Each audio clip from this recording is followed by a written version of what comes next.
Good morning, ladies and gentlemen. Kemenkeu Learning Week Day 4 will get started in a couple of minutes. Before we dive in, let me take this moment to review our housekeeping rules and a few technical details to help things run smoothly today. Firstly, this webinar is available in Zoom meeting and our YouTube channel at BPPK Kemenkeu. For those who's joining our Zoom meeting, if you don't mind, please keep your camera on and your microphone muted throughout the entire talk. The main session will go on for about 40 minutes, followed by a 20 minutes Q&A session. Feel free to ask any questions, and there are several ways to do that. If you're joining from Zoom, you can either write down your questions into the Zoom chat feature or click the raise hand button and our moderator will call your name when it's time. Then you can unmute yourself and ask your questions. And don't forget to rename your account with name_unit format so we can recognize you. If you are joining us through live streaming on YouTube, please drop your questions into the live chat features and our team will read them later.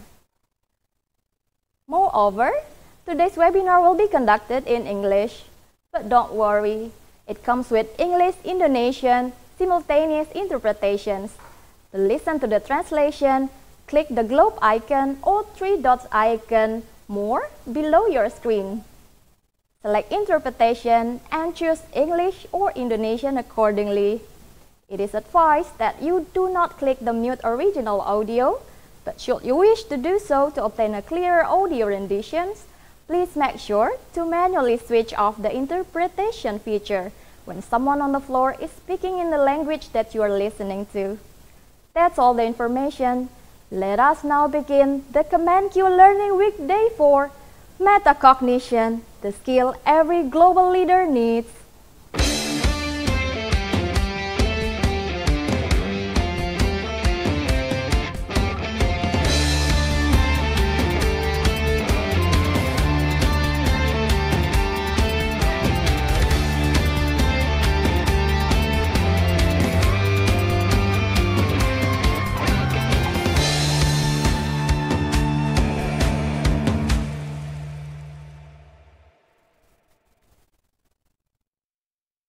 Good morning, ladies and gentlemen. Assalamualaikum warahmatullahi wabarakatuh. Welcome to the last day of our 4 days webinar series in the Kemenkeu Learning Week 2023. Yesterday, we have learned about inclusive learning for people with disabilities in a wonderful session with Kristen Hoffman from the International Labour Organization. And today, we're going to discuss about metacognitions, the skill every global leader needs. But first thing first, let's thank God the Almighty that has given us blessing to virtually attend this webinar. And I would like to extend a very warm welcome to the Director of Leadership and Managerial Education and Training Center, Bapak Wahyu Kusuma Romadoni, senior officials and officials from Ministry of Finance and other ministry or agency, and not to mention our honorable guest speaker, Professor Morris. I'm Hesti, your MC for today. We are very excited to have you all, and I'm very pleased to announce that we have so many participants who are joining us in this event via Zoom and YouTube at this moment. Well, dear participants, to officially begin this webinar, we have the esteemed pleasure of hearing opening address from the Director of Leadership and Managerial Education and Training Center. Please join me in giving a warm virtual welcome to Bapak Wahyu Kusuma Romadoni. Thank you, Mbak Esti. Bismillahirrahmanirrahim. Assalamualaikum warahmatullahi wabarakatuh. Good morning. It is my pleasure to welcome all of you to the 4th day of the Ministry of Finance Learning Week 2023. First of all, I would like to give my warm greeting to Honorable Senior Official from the Ministry of Finance and other ministries and agency, our speaker, Professor Michael W. Morris, our moderator, Pak Neil Efriano Prayoga, and distinguished participants. Ladies and gentlemen, we have come to the last day of the Ministry of Finance Learning Week 2023. And over the past 3 days, we have engaged in various discussions on a range of topics. On the first day, Danilo Garbaza shared his hands-on experience in the use of technology for development. We learned some extensive insight about what kind of cutting-edge technology could be adopted and what mindset should an organization has in the implementation of it to support employee development. Moving on the second day, Helen Libugi discussed making critical thinking works in the digital age. She provided insight into adapting our critical thinking skills to enhance decision-making in a world characterized by rapid technological changes and evolving interpersonal interaction. And yesterday, on the third day, Christine Hoffman enlightened us on strategies to make learning inclusive for individuals with disabilities. Inclusivity within the learning environment is essential to ensure that everyone has access to learning materials and processes, ultimately empowering people with disabilities. Ladies and gentlemen, as an institution that consistently transformed to serve the public even better, through learning, the Ministry of Finance not only ensure its employees have the knowledge and skills needed, but also try to be a learning platform for a wider public. This expansion of learning scope is particularly relevant considering the importance to rely state finance related information and policies. All in all, it is to make certain everyone is well informed and empowered for a productive, competitive, inclusive, and just economy. Internally, collaborative efforts to fostering learning culture and becoming a learning organization have been extensively carried out, and knowledge management is one of the tools used to accelerate it. One thing for sure, this action could not be put in place without the commitment of the employees and the leaders in every level of the organization. Leaders especially must have the ability to comprehend and make use of the distinct knowledge each of the employee has to boost collaboration. However, as a government institution in a country with diverse ethnicities, religions, and even languages, cultural differences may occasionally pose challenges to collaboration. Hence, having employees and specifically leaders with metacognition is crucial to ensure collaboration action are carried out with mutual understanding and openness. On that note, today we are honored to have Professor Michael W. Morris, a chair professor in the Management Division, Columbia Business School, to talk about metacognition. Professor Morris teaches and has published articles in notable journals on topics such as leadership, teamwork, communication, decision-making, culture, and cognition. So, good evening, Prof. Morris. Thank you for accepting our invitation today. It is an honor for us to have you here today. I believe it's now around 9:30 p.m. in New York City. So very thank you once again for making time for us. Ladies and gentlemen, today Professor Morris will share with us metacognition, the skill every global leaders need. I believe his extensive insight would be very valuable for us to learn about what it takes to be a learning organization that is built on trust regardless of our diverse background. Last but not least, I wish you a very meaningful learning session today. Please take as much as possible of this session and then share it with your colleagues to have creating an even better working environment that fosters creativity, and innovation. Maybe that's all for me. Very thank you. Wassalamualaikum warahmatullahi wabarakatuh.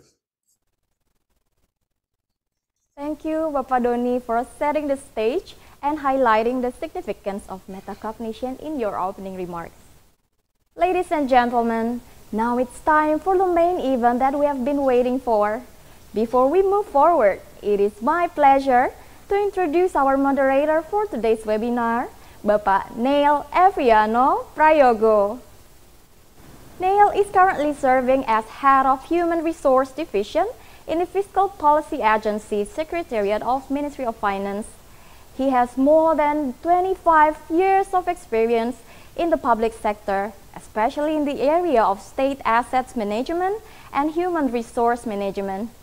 He obtained his undergraduate degree majoring in law in the University of Indonesia, then pursued Master in Public Administration in Flinders University of South Australia in 2008, followed by a doctoral degree in the same major in the University of Canberra in 2017. He is also a certified human resource management professional and certified knowledge manager, which makes him perfect to steer our discussions about today's topic. Well, Pak Neil, we've got you on the screen. How are you, Pak Neil? Hello, Hesti. I'm good. Thank you for your kind introduction of me. It's great to be with you today. Well, without further ado, Pak Neil, this virtual stage is yours. Thank you. Assalamualaikum warahmatullahi wabarakatuh. Good morning, ladies and gentlemen, honorable senior officials, and all officials of the Ministry of Finance from all over Indonesia. I hope you are well today. I'm Neil Prayoga from the Fiscal Policy Agency. It's a great honor for me to be the host of today's webinar, which is the last seminar of this year, Kemenkeu Learning Week. Today, we will have a very interesting topic and a very prominent speaker that will talk about metacognition, the skill every global leader needs. As we all know that we are now live in the world where the situation of constant, unpredictable change become the norms in certain industries and areas of the business, or what we know as VUCA world. VUCA stands for volatility, uncertainty, complexity, and ambiguity. For example, we just passed the COVID-19 pandemic that has affected not only the health system, but also the economy and our social lives. If we look at the Ministry of Finance, the way we work and collaborate have also changed for the past few years. With the Kemenkeu 1, or One Ministry of Finance initiative, silos within units were to be erased, for example, by allowing exchange of staff from one Echelon 1 unit to another Echelon 1 unit. And now, a collaborative way of working is also fostered by the creation of squad teams that can consist of experts from different units, different backgrounds, and different expertise. In order to sail through this change, a skill that is needed by all of us, leaders, is metacognition. In theory, metacognition can be described simply as thinking about thinking.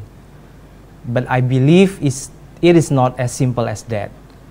So to deepen our knowledge about metacognition, we are so lucky that Professor Michael W. Morris is willing to join us today from the United States. But before we start the discussion, I'd like to share a little bit of Professor Morris' background.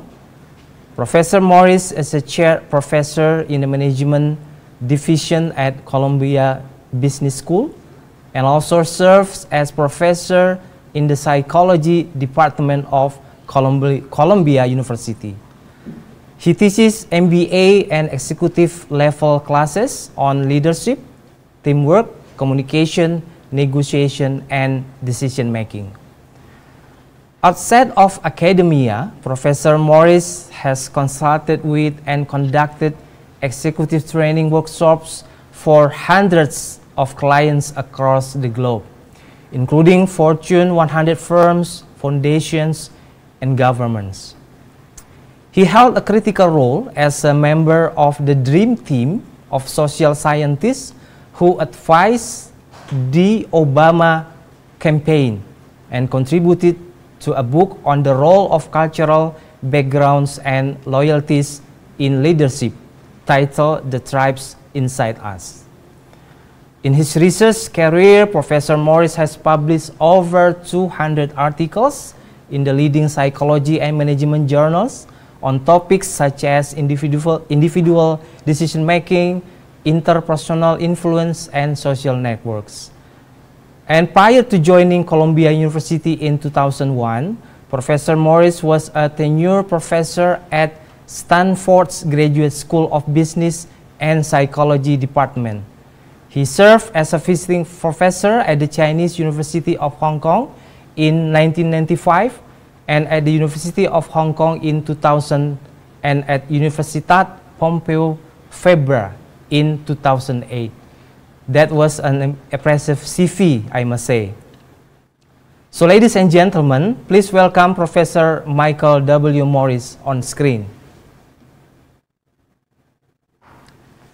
Good evening, Hello, Professor Morris. Good evening. Good morning. Good morning to you all. It's evening for me, but I'm a night person, so that's good for everyone. That's good. That's good. I'm not using your Zoom background because when I saw the color, I realized I would blend into it, and you wouldn't be able to see me. I would be just a head. So that's fine. That's fine. I'm showing you my real office background. Sure. Let me start by thanking Mr. Rondoni and Mr. Nail for the very kind introduction, and I think for teeing up the topic very adeptly. I also want to thank Minister Indrawati for the vision to set up a program like this. I think it's quite unusual. I've never seen a program on learning in a ministry like yours. I think it's really forward-thinking. Thank you. I want to thank Siti and Otka for arranging my role in it very efficiently. I will now try to share my screen with you so that I can show you some slides. And please let me know if this is sharing in the way that it should. Yeah, it's great. You see the slides now? Okay, great. So, the other thing to say is that I, like many Americans, feel very grateful to Indonesia for raising President Obama. You know, he spent his formative years with you, and I spent several weeks in Indonesia this spring, as well as many other trips in the past. So I very much love your country and respect it very much, and I think it's a very relevant country to talk about diversity in relation to. So this topic is about metacognition, and metacognition is thinking about thinking, or thinking about your assumptions. It's about awareness of your assumptions. And in particular, I'm focusing on what we call cultural metacognition, which is Professor, sorry to cultural assumptions. Professor, sorry to interrupt you, but the screen, your slide has not been fully optimized. Oh, they have not been. Yes, put on slideshow. Thank you very much. Thank you. Is it better now? But do you see too much? Yes, thank you. Do you see two slides, or just one? Just one. You don't see the next slide that's coming. Okay, that's good because it sometimes defaults to that. Okay, so it's already been said, but metacognition, or more generally, cross-cultural competence, is a very important strength for global firms and global managers. It's one of the things that when The Economist polls executives in many countries, it comes to the top. And as far as I understand, it's very relevant to your organization, to the Ministry of Finance. And that's true for three reasons. My understanding is that your work brings you into conversation and into collaboration with many entities from other countries. So you have to deal with differences of national culture. If you are working in a G20 event or an ASEAN program or working with international banks or NGOs.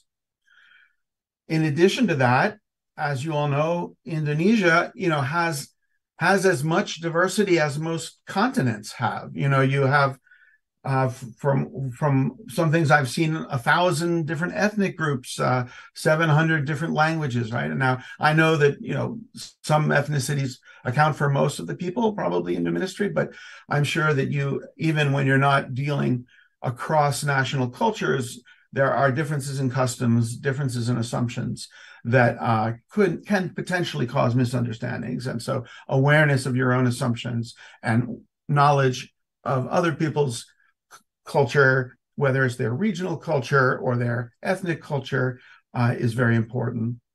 And then last but not least, in addition to the cultures of nationality and the cultures of ethnicity, there's also what we would call the cultures of the organization. I know that your structure is that you have a number of directorates that do quite different things. And I would imagine that they are almost like separate organizations with their own organizational culture. So you have a directorate handling budget. You have a directorate handling taxes, which could almost be a different ministry, right? You have a directorate dealing with customs, which is a different set of procedures, a different set of concerns. It's also the case that occupations or professions have cultures of their own. We all can understand that the culture of an engineer is different than the culture of a salesperson. And in many organizations, you have intense conflict between what the salespeople want to tell people and what the engineers think that people should be told about a product. Now, my understanding is that you have, depending on the directorate we're talking about, a lot of people with a legal background, which is a very distinct, academic and professional worldview. You have a lot of people who are steeped in accounting, which is another worldview and a way of analyzing the world. And you have a lot of people with degrees in policy, probably some people with backgrounds in business. So you have a lot of different occupational cultures at the table as well. And what I'm going to talk about is relevant to dealing with diversity at all three of these levels. Now, what I hope to do in this session is introduce a very general framework for thinking about cross-cultural competence, which is known as cultural intelligence. And then I'm going to focus in on one dimension of it, which is called metacognition, cultural metacognition. I'm then going to describe a program of research that I did about a decade ago with a couple of my graduate students at the time, some of whom are now working, in your part of the world, which looked at the role of metacognition in creative collaboration when the collaboration is across the lines of culture. We've all been parts of collaborations that were relatively uninspiring, committees that went on forever, where it just seemed like compromise, and the product that came out of it was, a Frankenstein monster of compromise. But we've all probably also been part of relationships and groups where there was real synergy that came from the differences. And so you can achieve more creativity when you are in a working relationship with someone who's different from you than you ever could if you were in a working relationship with your identical twin. Because people who are different in terms of their nationality or their ethnicity or their region of the country or their academic background or their directorate, they know different things. They have a different perspective on a problem. They bring different resources to the table. And a lot of what creativity consists of is not inventing something completely new under the sun, but finding a way to combine two things that haven't been combined before. A solution that was developed in one directorate might fit a problem in another directorate. And it's if you're on one of these squads that brings people together from those directorates, you might be in the position to innovate, to creatively combine those two things and create something new that's valuable. So we all want to try to be good at creative collaboration, but especially creative cross-cultural collaboration, because that can be really the peak of innovation, the peak of collaboration. But obviously it's challenging because when you have differences can get in the way of clear communication that can cause misunderstandings, and all of that can make it harder to collaborate. So I'm going to spend most of my time talking about this research, but I hope that it'll be close enough to your experience that it will stimulate thoughts. And then at the end, I'll talk a little bit about the practical side of this, which is how can you develop your cultural metacognition, as a professional, and how can you develop your ability to engage in creative cross-cultural collaboration. And then I really look forward to the question and answer session, and I'm ready to talk about any aspect of this that is of interest to you, whether it's the academic side of things or the practical side of things. I do a lot of teaching both to behavioral scientists about research, but I also do a lot of training of executives in different fields. All right, so to start in, the cultural intelligence framework is a framework that started in many ways as an analogy to emotional intelligence. You probably remember about 20 years ago, every business guru in the world was talking about emotional intelligence as the key to success and the key to everything. Of course, it was rather overblown. There was academic research on emotional intelligence that made much more qualified claims, but once the gurus got a hold of it and wrote the popular books, it was presented as a panacea for everything. It's not a panacea for everything, but it is important. And also, there is an analogous set of strengths that we can call cultural intelligence. And I'm fairly agnostic about whether you want to call it an intelligence or a competence or a strength. I'm not taking a position on that, but it's research that asks, what are the general strengths, the general dimensions of difference between people that contribute to success in cross-cultural interactions? Whether you're an expatriate manager trying to motivate a team in another country, or you're a teacher with a diverse classroom of students, or you're a manager at the Ministry of Finance and you have people from different professional backgrounds and from different directorates who are collaborating with you on a project. So what are the different strengths? I'm going to start with the ones that are more obvious on the bottom of this diagram, and then work my way up to the one that I think is least obvious, but most interesting, and the one that we're going to focus on. So the first dimension that people identify is what you can think of as the body dimension. They call it behavioral cultural intelligence. People have noticed that managers who have an acting background, who have done some amateur acting, often do quite well or better than most people when they're sent abroad. Now, why is that? It's because training to be an actor gives you a certain flexibility, an ability, a malleability in your physical gestures, manners, nonverbal behaviors. We know that, if you're from Indonesia and you go somewhere like, say, Germany, there are going to be real differences in the facial expressions that people wear, in the gestures that people make, in how often people get interrupted, in how exactly on time meetings start, how directly negative people are when they disagree with you.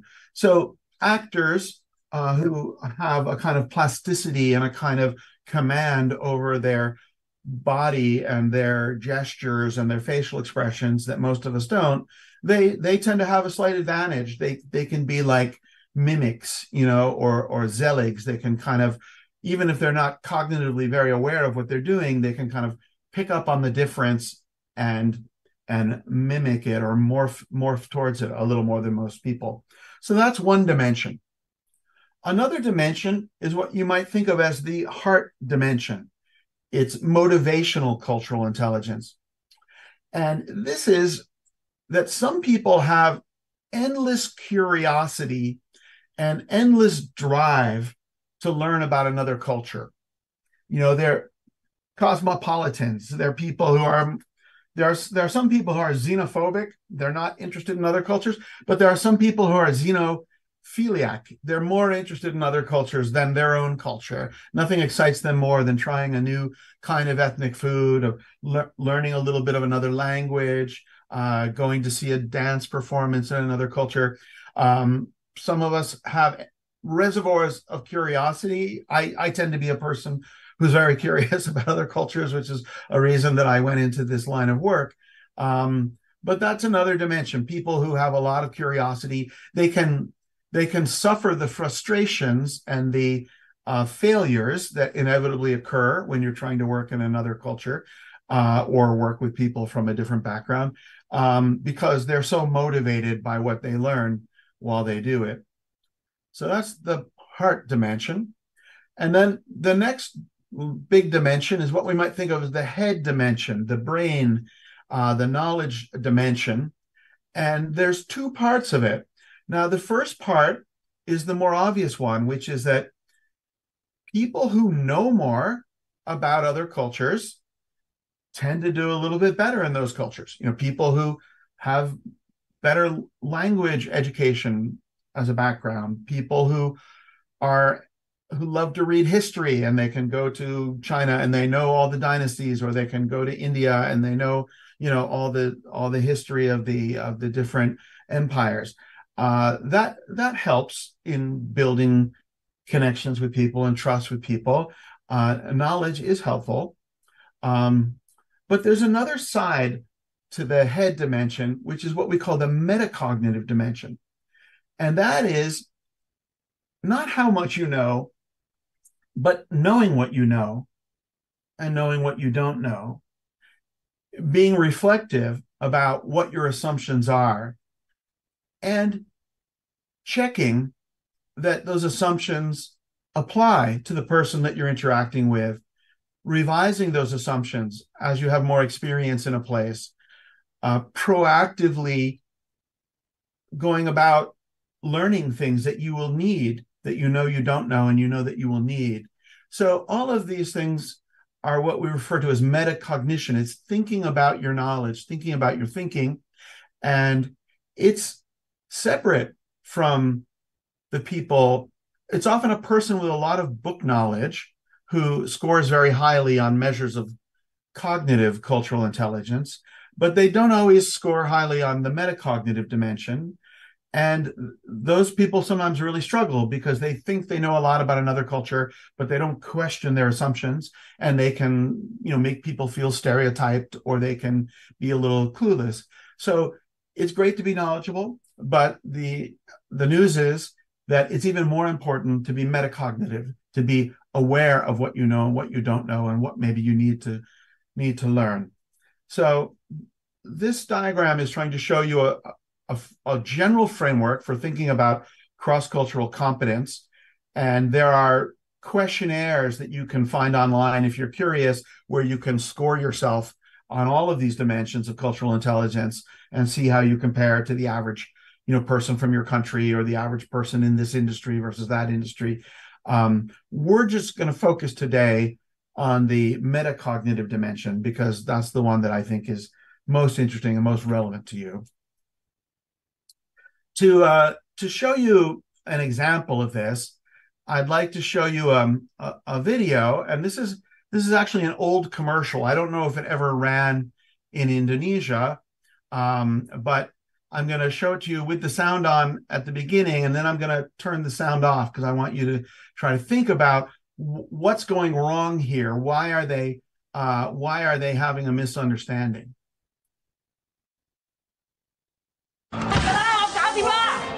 好容易嘅啫，好簡單啊，就咁做乜就。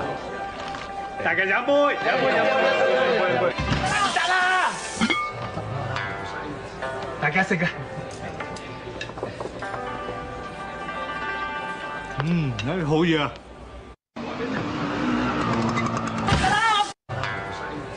大家食啊！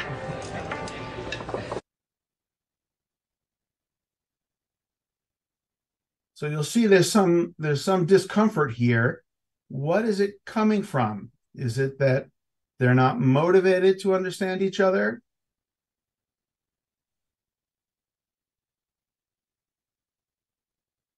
Watch the nonverbals.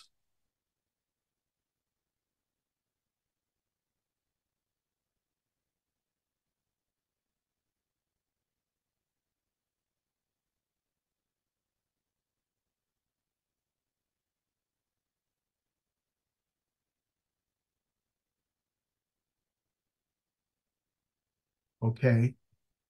So the idea there, and if I could if it was a smaller group, I would ask you to interpret it, but I'm just going to do it in the interest of time.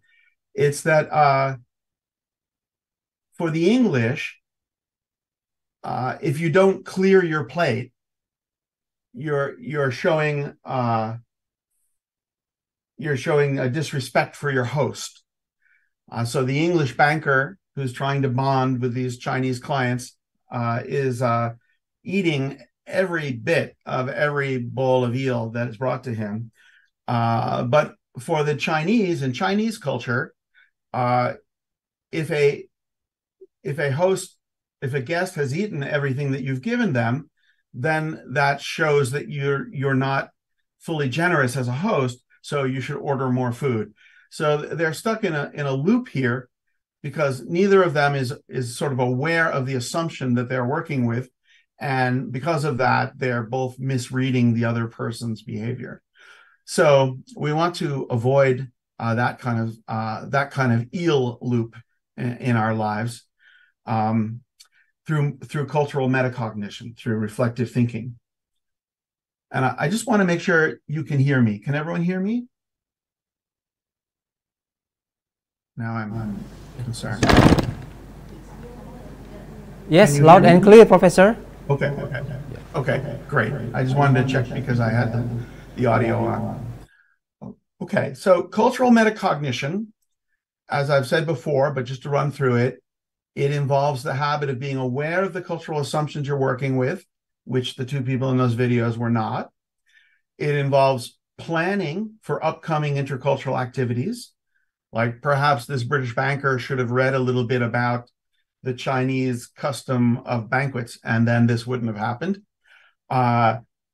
It means checking the applicability of one's assumptions during an interaction, which the banker could have done. He could have said, I'm eating all of this because I want to show you how good it is, but I've certainly had enough, but he's not checking that. He's just working with his assumption and updating his assumption after each intercultural experience. Well, hopefully at the end of this experience, they figured out the misunderstanding and he will update his assumption about how to behave in Chinese culture.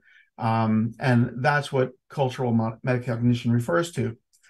Now, when we do research about this, we give people a lot of annoying questionnaires to measure these dimensions of individual difference that we're interested in. And we give people sentences. I'm sure you've filled out questionnaires like this. Perhaps you even do it as part of your HR activities, at the Ministry of Finance, where you indicate whether you agree or disagree with several statements. And then that's the way that we research psychologists can measure a given psychological dimension, a given trait or a strength where people differ from others. So the kinds of questions that we would ask you to measure your proclivity towards cultural metacognition are pretty straightforward. They're a lot like the definition that I showed you before. So I know how to apply what I know of a culture when I'm interacting with people from that culture. I'm aware how to use my cultural knowledge when interacting. I check my cultural knowledge to ensure it's correct during interactions. I develop action plans for interacting with people from other cultures. I determine what I need to know about a culture before going to interact with people from that culture. So if you were doing this, either, as a feedback exercise at work or in a research study, you would rate yourself on this scale of 7. And just to show you, like, this is a dimension where people from my country tend to be much lower than people from your part of the world, because we don't have as many borders nearby. The U.S. is a country of immigrants, and we do have a lot of diversity, especially in government and in business. But people, there's a bit of an assimilation expectation in the United States still. So people don't think actively about national culture very much compared to people from your part of the world. So in this graph here, I show the averages from some groups that I've taught in the past that I gave this questionnaire to. So on the metacognitive cultural intelligence dimension, students at the executive MBA program at Berkeley in California, they score about a 4.9 on average. The students at Columbia, perhaps because they're in a much bigger and more diverse city, New York is almost like not the United States. It's almost like a different country. They score a little bit above 5. But when I worked with a group of managers, this third one is in Singapore. They were much higher than the other groups, because I think, like in Indonesia, in Singapore, you have 3 major ethnic groups as well as many expats, and you have a real concerted effort to respect the holidays and respect the traditions of those different cultural groups. And so it's a much stronger form of multiculturalism than we tend to have in the United States. So this scale is important because I'm going to show you some research studies that make use of this scale, where I will take a group of people and give everyone this scale, and then I know which of those people has a relatively high proclivity to this reflective thinking about cultural knowledge, and which people have a relatively low proclivity towards it. And then by seeing how that correlates with other things, I can start to infer what role metacognition plays. This research I'm going to tell you about, it was published about 10 years ago, and it was published in one of the leading journals of management and organizational behavior. The leading author on it was one of my students at the time, Roy Chua, who is now a professor in Singapore and does a lot of training and teaching, all around Southeast Asia.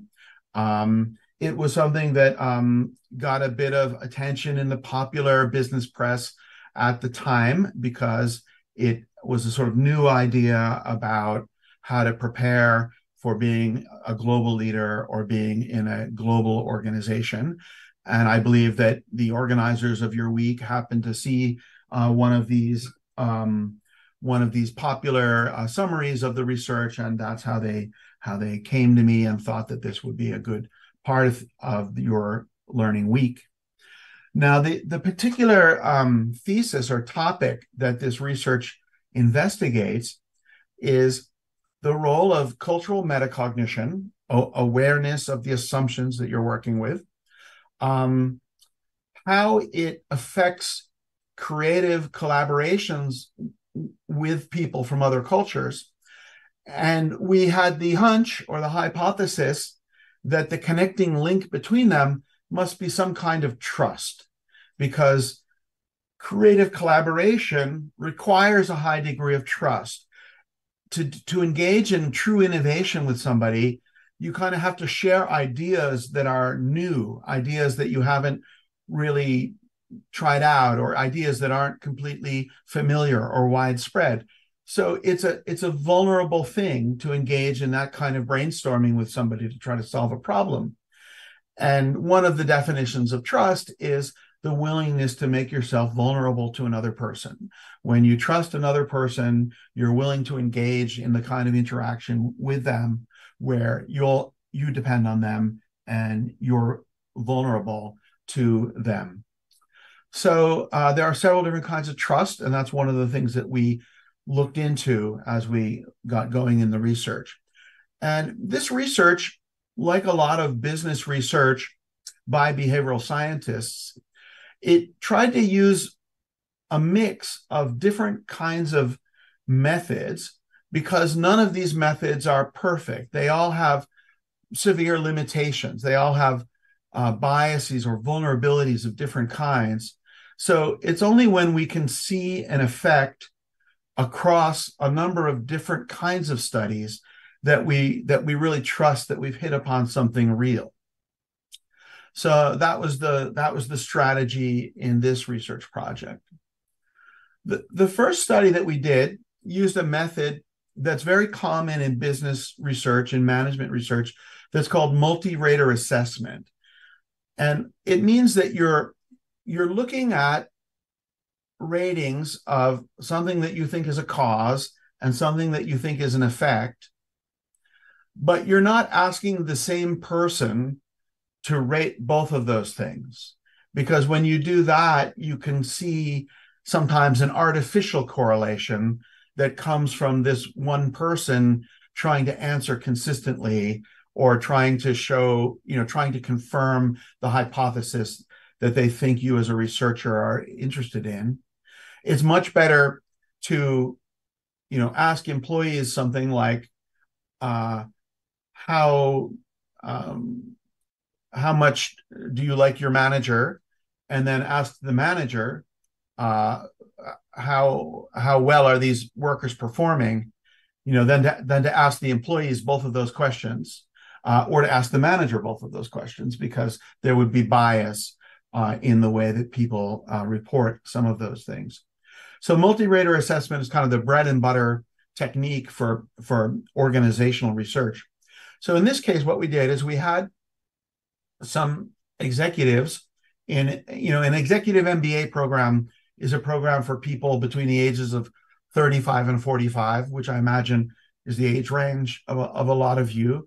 It's for people who didn't do an ordinary master's degree like an MBA or a master of policy early on, but then in mid-career, they decide to get a speeded up version of it that usually is taught on weekends. And they do it with other people of their age. And so much of this research is done with the cohorts of people in different executive MBA programs. So we had this whole population of executive MBAs rate themselves on cultural metacognition using the scale that I showed you a few minutes ago.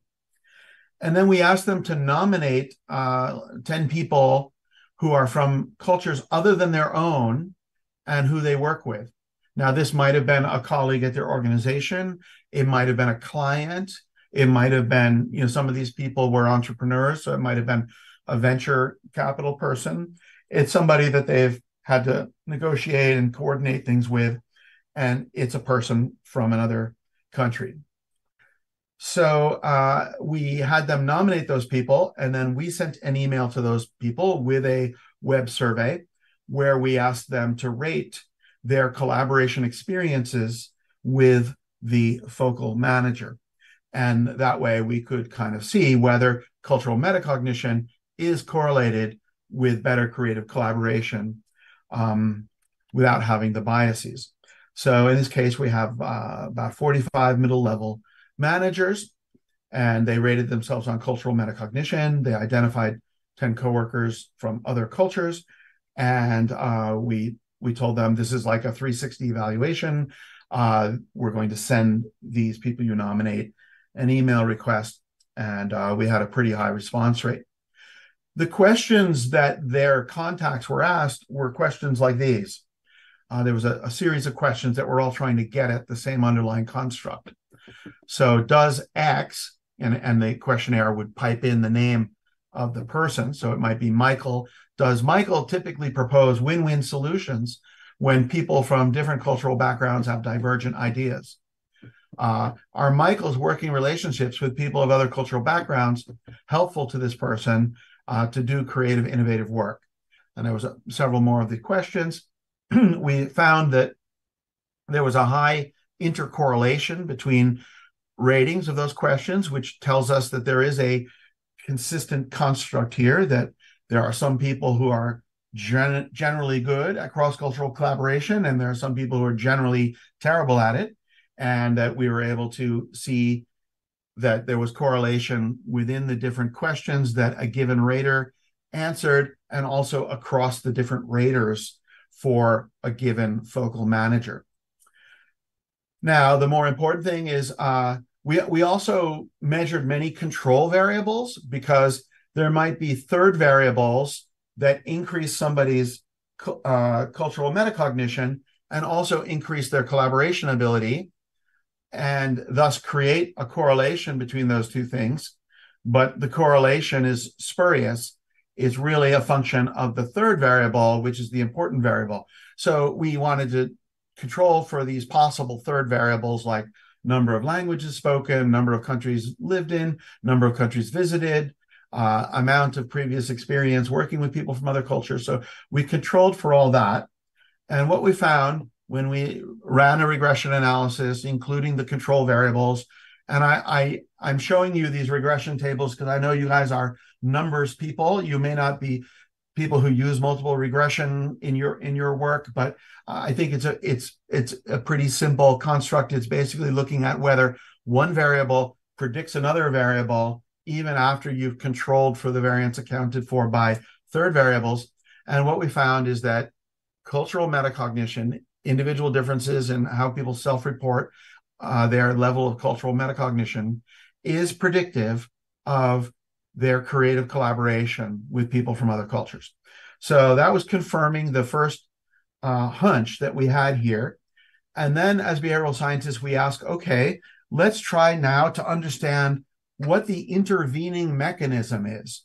We suspect it's some kind of trust in the working relationship that is increased by cultural metacognition and that facilitates creative collaboration. But there's multiple kinds of trust. One of the major distinctions in research on trust, and it's kind of an interesting thing to think about in any working relationship, is that there's cognition-based trust, which is sort of trust from the head, and it's your expectation of reliability based on everything you know about the person's track record and competence. And then there's another kind of trust, which is affect-based trust, trust from the heart. And this is the kind of trust that comes when you become emotionally close to somebody and you share things with them, and then you just sort of from the heart, you want to cooperate with them. You want to have success with them. It's not driven by your rational expectations of their level of competence and their level of reliability. It's driven by the rapport that you feel with them, the camaraderie that you feel with them. So they're both called trust, but they're really different things. One is a more rational, calculating thing, and one is a more heart-driven thing.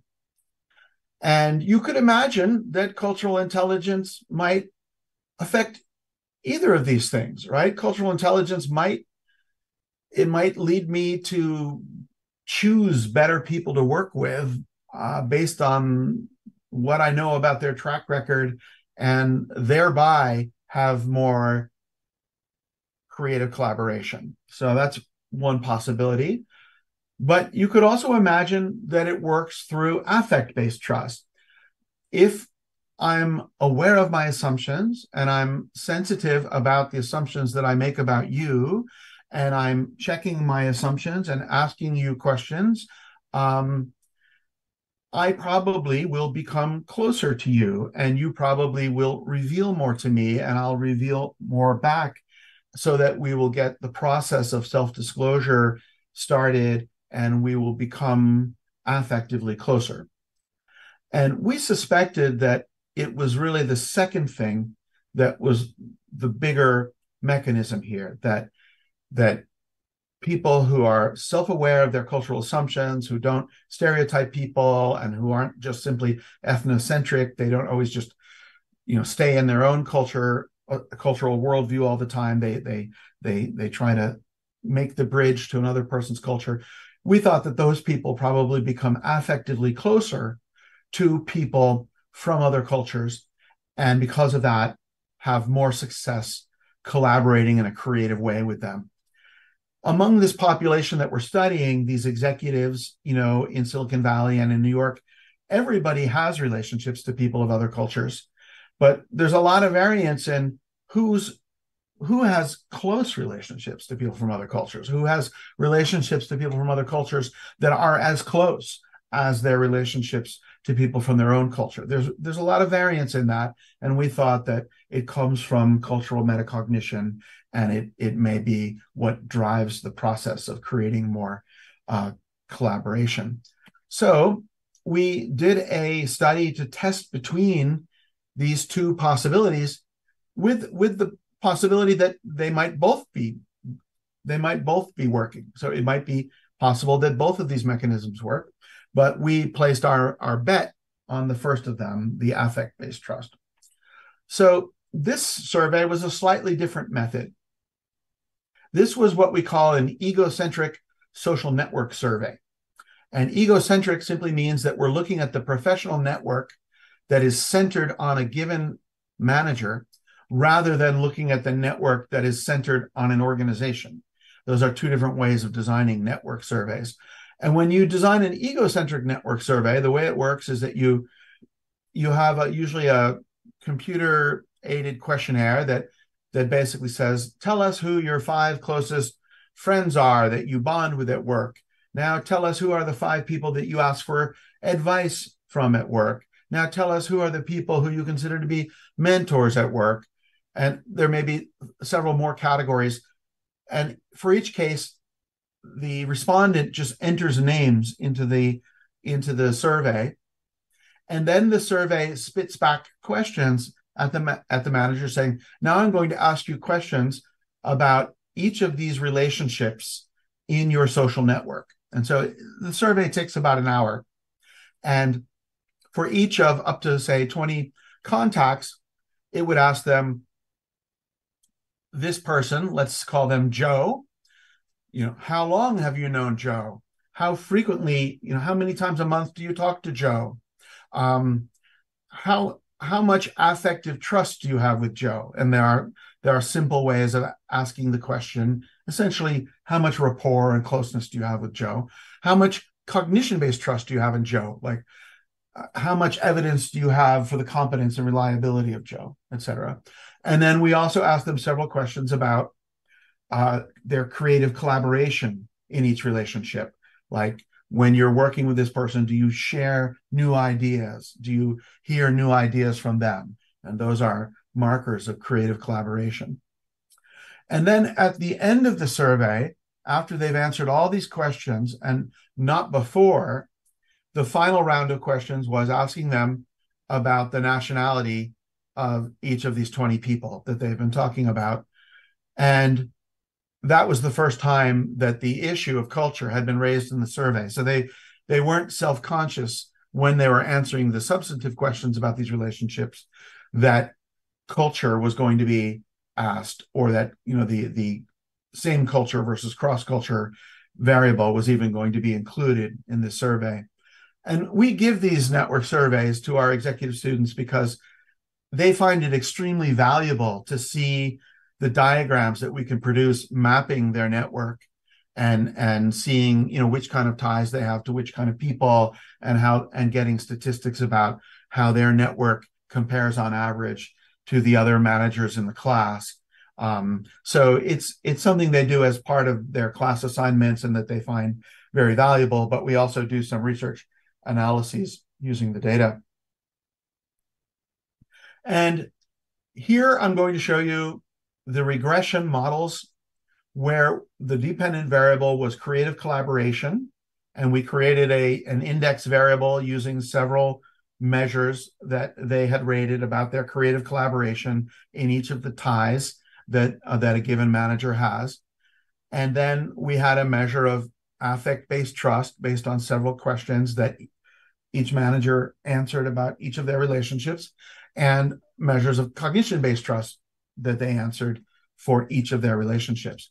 And we conducted a regression analysis looking at sort of like within manager across the the contacts that they were telling us about. And what we saw is that for the dependent variable of creative collaboration, there was not such a strong effect overall of cultural metacognition, or a very big effect of whether the contact was from a different culture or not.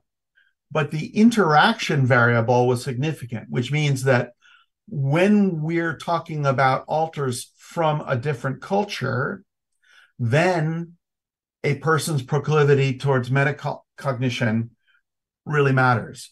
It improves their creative collaboration. So it's a distinctive effect. It's not like cultural metacognition improves your creative collaboration with everyone you interact with. It doesn't, because it's irrelevant when you're working with a same culture counterpart. But when you're working with an opposite culture counterpart, cultural metacognition proves to be crucial in the degree to which you're going to have creative collaboration or lack it. And then we ran the same kind of analysis on these variables of affect-based trust and cognition-based trust. And what we saw is that the pattern for affect-based trust parallels that for creative collaboration, whereas the pattern for cognition-based trust, there was no significant effect. For people who like graphs, this is how the data looked. So you could see that the DV here is a measure of creative collaboration, the dependent variable. And what you can see is that in relationships where there's no cultural difference, where it's my interactions with another manager who's also American, if I'm American, you can see it's a pretty flat line. A person's level of metacognition generally didn't have any effect. You can see there's a pretty high level of creative collaboration in those relationships, because there should be, right? Because we're two people from the same country. But for relationships that are not from the same country, where it's I as an American interacting with someone who's German or someone who's Indonesian or someone who's Japanese, well, if I'm low on cultural metacognition, I don't have a very good experience of creative collaboration. But if I'm high on cultural metacognition, my creative collaboration is just as good. And in fact, it's even, a tiny, slight bit higher. And the result with affect-based trust shows this same pattern, right? So there's high affect-based trust when it's two people from the same culture. When it's two people from different cultures, if the person is low in metacognition, they tend not to develop affect-based trust, but they do develop it if they're high in metacognition. So that second study, that kind of showed us that that we are working with a mechanism that runs primarily through affect-based trust. And I realize I'm getting to the end of my time here, so I'm just going to briefly summarize the final study. I'm not going to go through it in a lot of detail, but when you're a behavioral scientist, you can prove a lot through correlations. And the first two studies I showed you were just correlational studies. But you always want to try to run an experiment if you can, because experiments can prove causality at a higher level than correlational studies can. So we ran an experiment, and we wanted to use a measure of creativity and creative collaboration that was objective. So we based it on the old TV show Iron Chef, which I don't know if it ever played in Indonesia, but it's where you give people a big variety of ingredients, and then they have a short period of time to design a recipe. And they had to design a recipe for a chicken dish, and they had all kinds of different ingredients from different cuisines. And then we had professional chefs evaluate how good the recipe was. Which chefs don't need to taste the food. They can read the recipe and say, this is crazy, or this is going to taste good. And so we had an experiment where we brought people into a laboratory. They did the cultural metacognition measure. Everybody did the creativity task alone to familiarize themselves, and also to give us a baseline measure of individual creativity. And then we put together pairs, and they were either pairs and they were pairs of people who were from different countries. And in one condition, we let them chat with each other first, and in another condition, they didn't get to chat with each other first. They had to immediately design a recipe together under time pressure. And then we had a survey afterwards where we asked them about trust and we asked them about collaboration. And I'm not going to tell you the details. I'm just going to say that what we found is that when people were allowed to have the personal conversation, if they were high in cultural metacognition, they tended to form affect-based trust with the person from another culture, but not so much if they were not high in cultural metacognition, and their cognition-based trust was not affected by having the conversation with the other person. And then what we found is that cultural metacognition predicted the creative collaboration in making a chicken dish only when they were given this opportunity to have a conversation first before they had to make a recipe together. Because it doesn't really help to be high in cultural metacognition if you don't have a chance to build affect-based trust with a person. So you need to have a chance to get acquainted, to build that trust, so that then you can engage in this kind of vulnerable brainstorming activity that leads to the truly creative recipes. And let me just go to a conclusion slide. So what are the practical implications here? The practical implications are that as a manager, you should try to develop as much as you can your metacognitive proclivity, your metacognition about culture. And that's not just learning more knowledge, but reflecting on what you know and developing strategies for learning and testing. It's strategies is a big word, but it's really just developing ways of asking questions and checking in with the other person to make sure that you're not stereotyping them or judging them by a standard that doesn't really apply to them. The second thing is that, metacognition helps because it helps us build rapport or affective trust. And building these high trust relationships is essential if organizations are going to leverage their diversity for innovation. We have these very diverse organizations, but we don't always get creative collaboration from them. And some of that comes from the fact that we don't have the time to let closeness develop in working relationships. Nowadays that we do a lot of things on Zoom, it often never happens. And we need to create space for non-task related interactions, for chatting, for the kinds of things that build closeness in relationships, because creative collaboration depends on it. There are a number of things that are proven to help you develop your cultural metacognitive proclivity, taking on roles where you deal with differences, keeping a journal of your reflections about the differences that you've encountered in your interactions, whether they're differences across divisions, across ethnicities, or across nationalities. Compare notes with other people. Like if you go to see a foreign movie with somebody, compare notes with them afterwards when you're having coffee about your interpretation of what the people from the other culture were doing. And it's a good way of checking whether your assumptions are the same as the assumptions that other people have. Engage in active planning. I find it helpful to make a checklist. You know how aviation pilots have a pre-takeoff checklist, where they check to make sure that the landing gear is up, and they check to make sure that they have their sunglasses, and they check to make sure that the safety harness is on, that the cabin is depressurized. So make a checklist. If you're going to Germany for a meeting, the checklist might be, learn your 5 German phrases of saying hello and thank you. Remember to get to the meeting early because they're sticklers of that. Prepare yourself for the fact that people will interrupt you and will be much more negative than they ever would be in Indonesia, because that's how Germans feel like that's how they make progress, by being very negative and interrogating each other.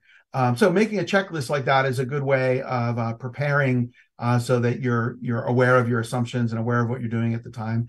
And then, seek out people who are really good at this, senior people who have a lot of experience. They can be mentors. They can give you feedback about crossing cultures. With that, I just want to thank you and say terima kasih banyak. Hopefully I said that approximately right. And I have For those of you who are behavioral science nerds and want to know more about this, I have a bunch of slides here, both about the research literature and about things you can do to develop it. But I'm going to stop talking there because I went on too long.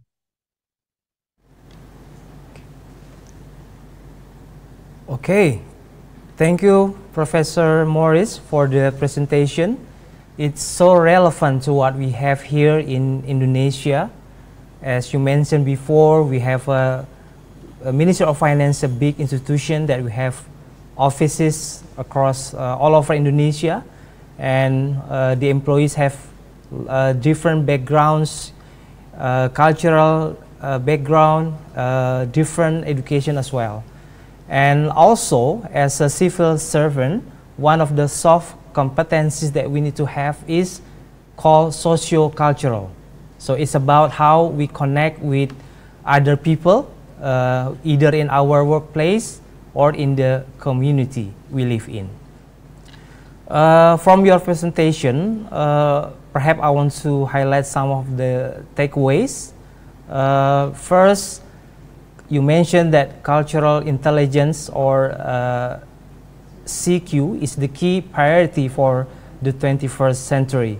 So it is needed by all of us, whether we work as leader, manager, or staff.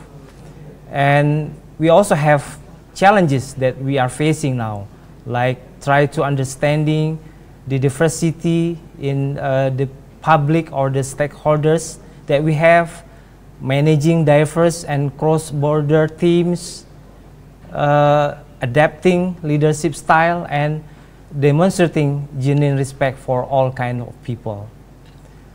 Also, you mentioned about cultural metacognition is a reflective thinking about your assumptions about other cultures. So if you can gain awareness of your assumptions, I believe you can build trust and take your team beyond cooperating on a task to true creative collaborations.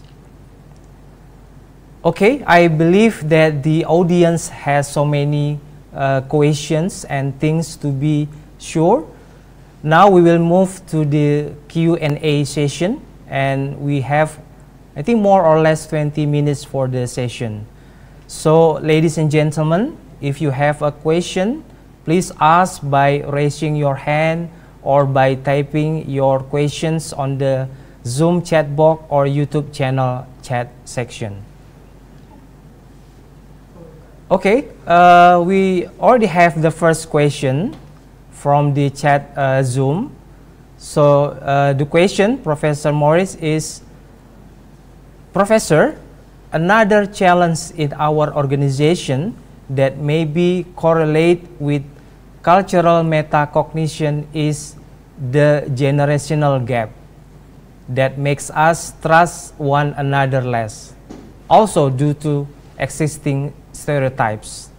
I believe you already aware that in Ministry of Finance, the majority of the workforce is the millennials. So in your experience, Professor, how to develop and increase trust in our organization?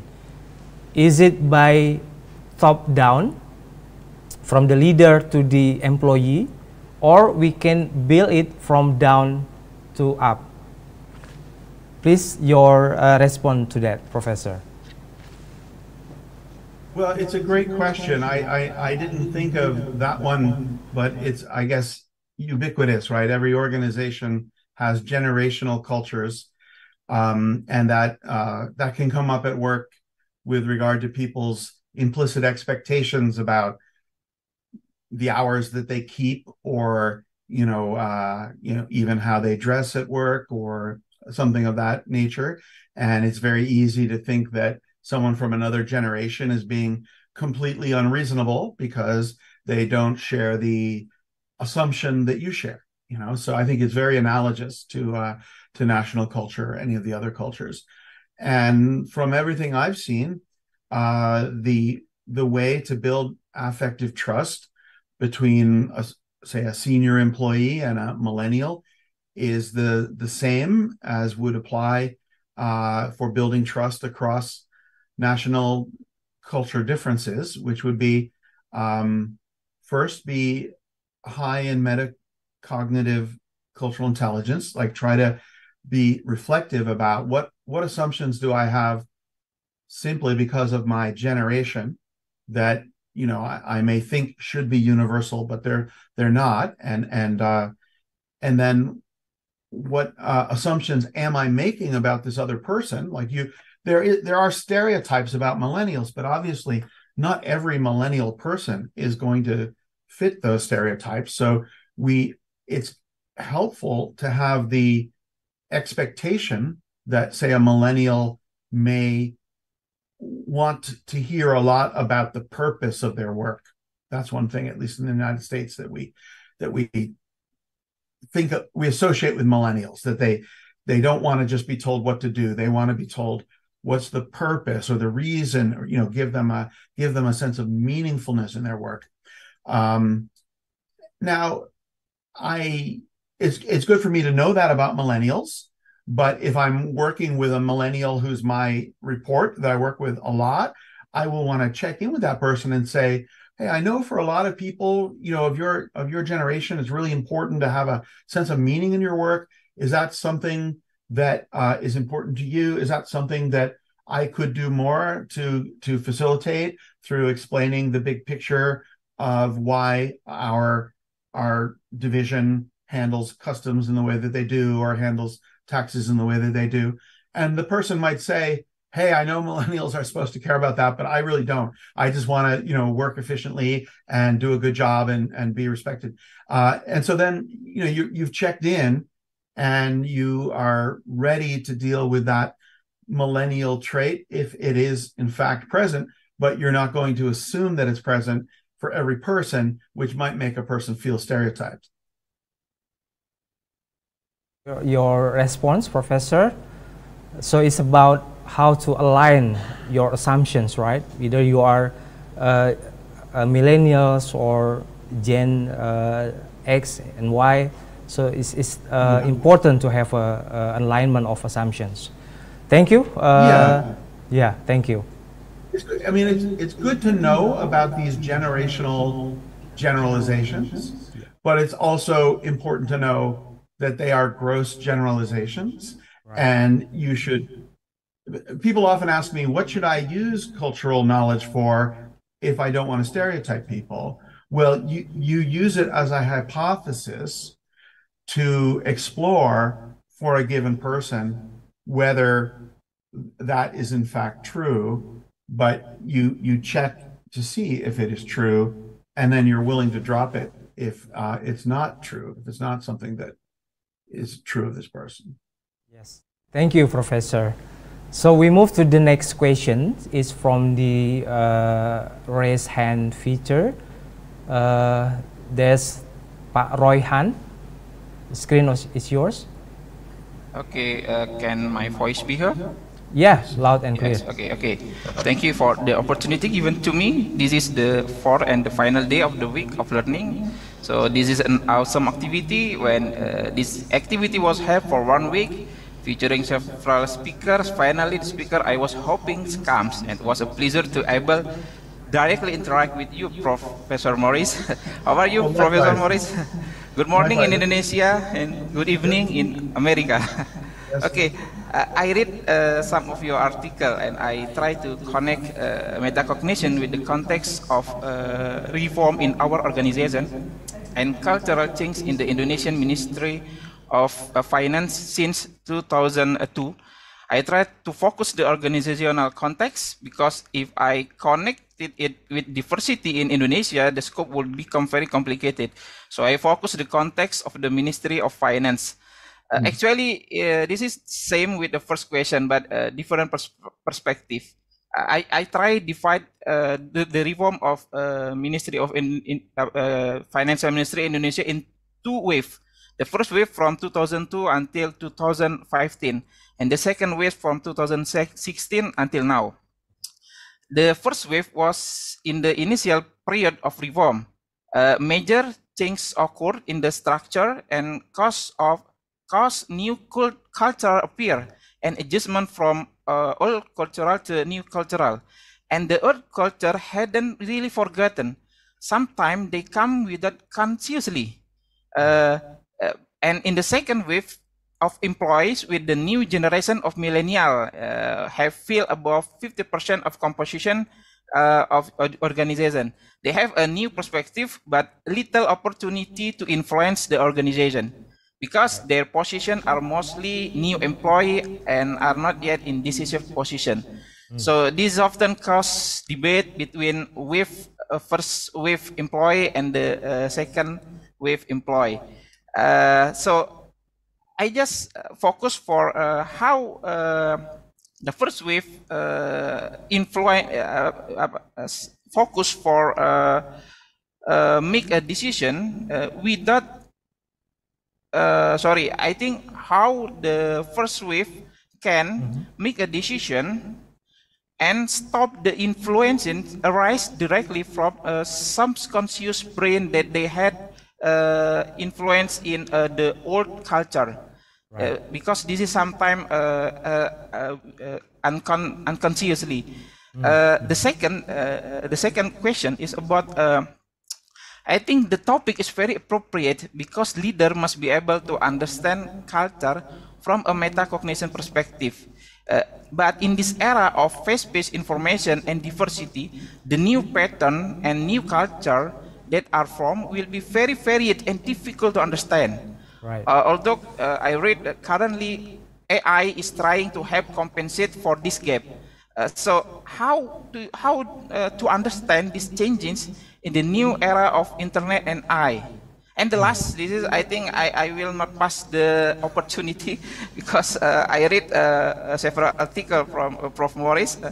The third question is sometimes culture outside from organization is much stronger, and sometimes organization cannot adapt local culture and only focus implement a culture that has proven successful in other country and forget about the context. The government try to copy more advanced cultural strategy, but forget the social cultural of its own society.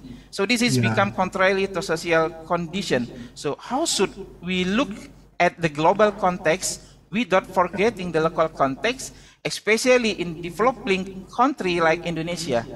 I think that's all for my question. Actually, I want to ask more, but I think this opportunity is very limited.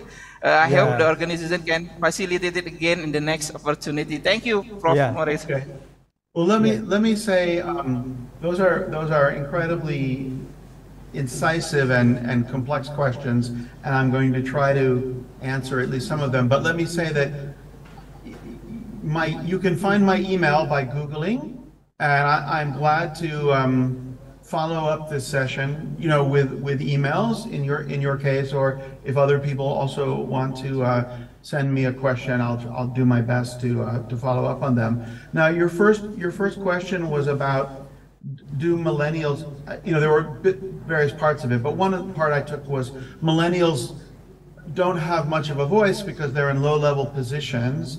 And what I would suggest, and I think that's true, you know, that's true in all sorts of organizations. And I remember in the introduction, one of the people introducing me mentioned the squads. I think maybe Mr. Ramdoni, that you're on teams that are composed to be diverse. You know, it used to be the case that in a multi-divisional firm like your ministry, you would have these sort of multifunctional task forces, right? So you'd have a task force where you have one person from the taxes, one person from customs, one person from this. But we've realized that that principle is a good one of bringing diversity into a decision-making or an advisory group, but it can't just be across divisions. So it's often the case that organizations will put together an advisory team about a topic, and they will have some low-level employees who are young, some senior employees who are almost retired. They'll have variation in gender, variation in region, variation on all all the major axes. So I would suggest that when you design teams for diversity, that you also try to make sure the generational diversity is represented. And then you asked a very interesting question about AI, and I think the only honest answer I can give you is that nobody knows. It's changing so quickly. How we're going to be using AI a year from now is really hard to know, but I can tell you that at a top business school where I work, almost everybody is rethinking what they do with regard to generative AI. And I think there are whole professions like the legal profession that that are at risk, because generative AI can produce documents about as well as most paralegals and probably as well as many lawyers. So I think AI will be affecting a lot of our careers.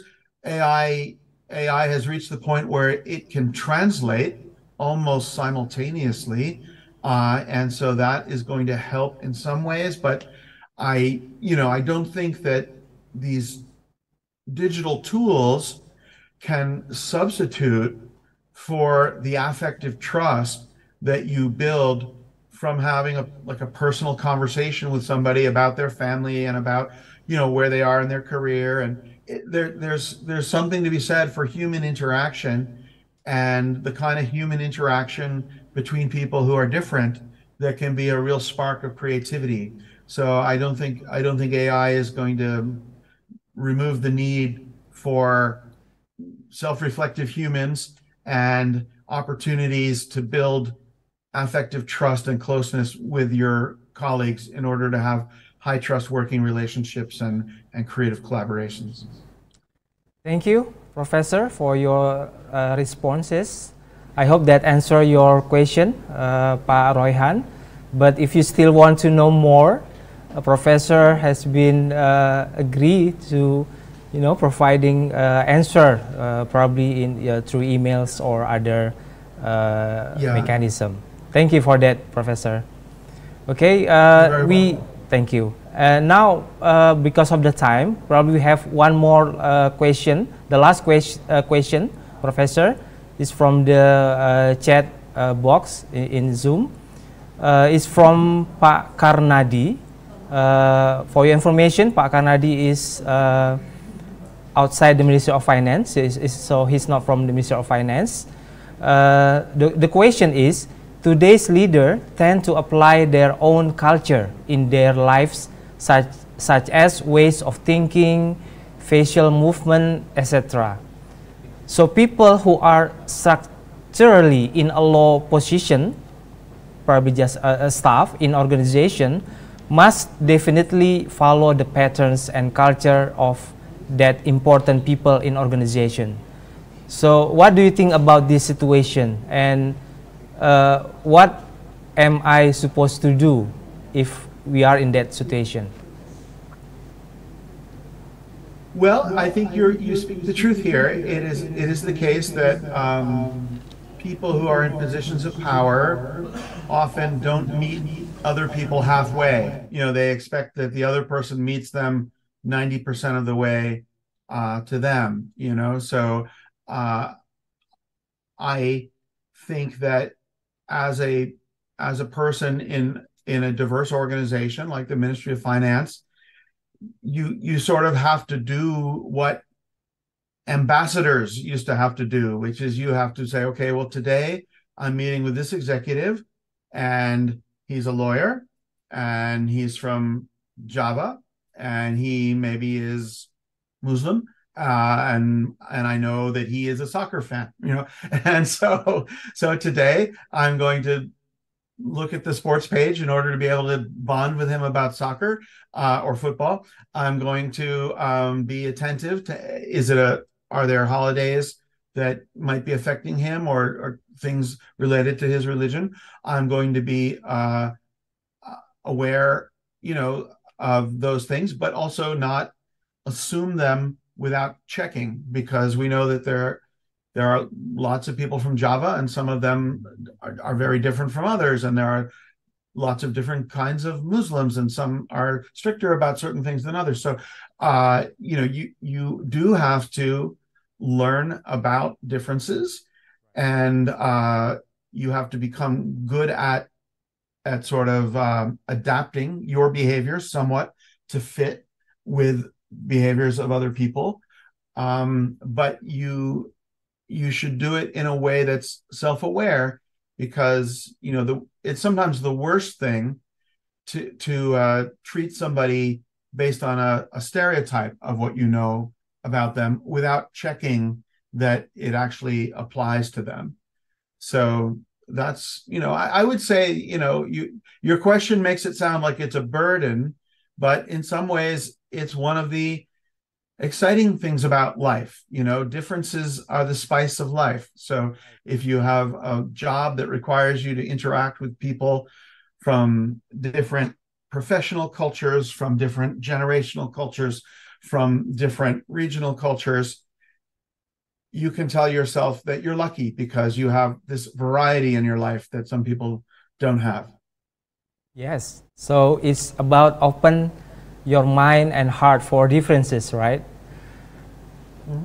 Okay, so I'm afraid that that will be the end of our Q&A session. Again, thank you, Professor Morris, for your sharing, and also thank you for all of the audience for your attention and participation. And for the wrap up, I'd like to ask Professor Morris for your closing remark, please. I just want to say again that I'm very impressed with this program that you run. I work with a lot of organizations. I rarely see something as forward-thinking and curiosity to learn about the cutting-edge topics in academic research relevant to being a learning organization. And so it's a pleasure to be a part of it.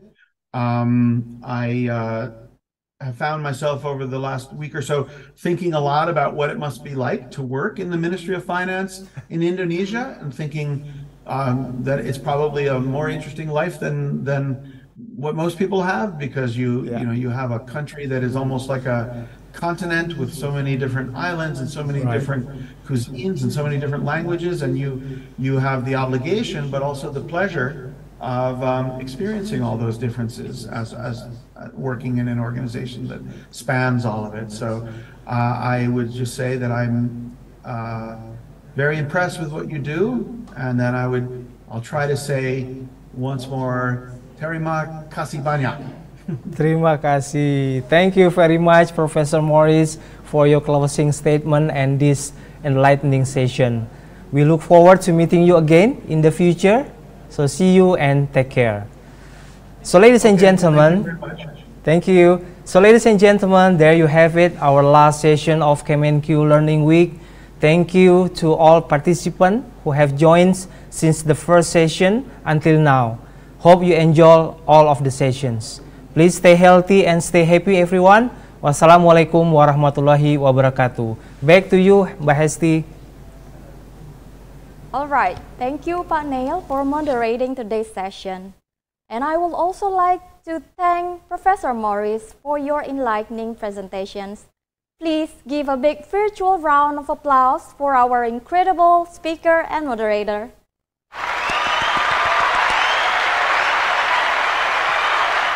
Well, ladies and gentlemen, we have come to the end of our 4 days of remarkable webinar series in the Kemenkeu Learning Week. We hope that you've gained valuable insights, challenged your thinking, and developed a deeper understanding on how to enhance your learning ability. On behalf of the extended committee, we would like to express our heartfelt gratitude to all of our esteemed speakers and our moderator for their valuable contributions. Special thanks to each and every participant for your active engagement, thoughtful questions, and enthusiasm throughout this webinar series. As we bid farewell, a kind reminder to leave your feedback about this event by filling the evaluation form via the link that we've shared in the chat box so that you're eligible to get the e-certificates. Well, stay curious and keep rising to new heights. I'm Hesti. Until we meet again, take care and goodbye. Wassalamualaikum warahmatullahi wabarakatuh.